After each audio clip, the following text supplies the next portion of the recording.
Catering കരാറുകാരനാണ് Pathanamthitta Vallicode സ്വദേശി ജയകുമാർ. ജയകുമാർ നൽകിയ ഭക്ഷണം കഴിച്ച് വിവാഹ സൽക്കാരത്തിനെത്തിയവർക്ക് ഭക്ഷ്യവിഷബാധയേറ്റു.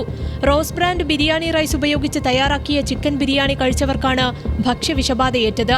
തുടർന്ന് ചാക്ക് പരിശോധിച്ചപ്പോൾ പാക്കിംഗ് തീയതിയും എക്സ്പയറി തീയതിയുമില്ല.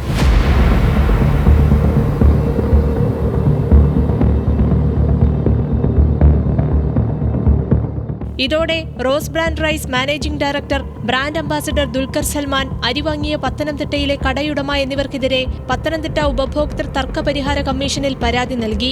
പ്രാഥമിക നടപടിയെന്ന നിലയിൽ കമ്മീഷന് മുന്നിൽ ഹാജരാകണമെന്ന് വ്യക്തമാക്കി മാനേജിംഗ് ഡയറക്ടർക്കും ബ്രാൻഡ് അംബാസിഡർ ദുൽഖർ സൽമാനും നോട്ടീസ് അയച്ചു. ഈ പത്തനംതിട്ടയിൽ ഇത് നമുക്ക് സപ്ലൈ ചെയ്ത കടയുടെ ഉടമസ്ഥരുമായി ബന്ധപ്പെട്ടു. അദ്ദേഹം തികച്ചും നിഷേധാത്മകമായ രീതിയിലാണ് നമ്മൾ പെരുമാറിയത്. അപ്പോൾ ഇതിനകത്ത് എന്തോ ഒരു സംഭവമുണ്ട് എന്ന് തോന്നിയതുകൊണ്ട് അതിൻ്റെ പുറകെ തന്നെ പോകാൻ തീരുമാനിച്ചു.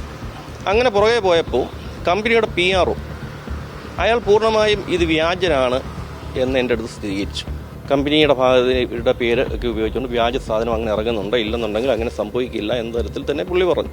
ദുൽഖർ സൽമാന്റെ ചിത്രമുള്ള ബ്രാൻഡ് എന്ന നിലയ്ക്കാണ് റോസ് ബ്രാൻഡ് റൈസ് ബിരിയാണി അരി വാങ്ങിയതെന്നാണ് ജയകുമാർ പറയുന്നത്. അതുകൊണ്ട് കൂടിയാണ് ദുൽഖറിനെതിരെ പരാതിയും നൽകിയത്. തന്റെ കാറ്ററിംഗ് സർവീസിന്റെ വിശ്വാസ്യത നഷ്ടപ്പെട്ടെന്നും ജയകുമാർ.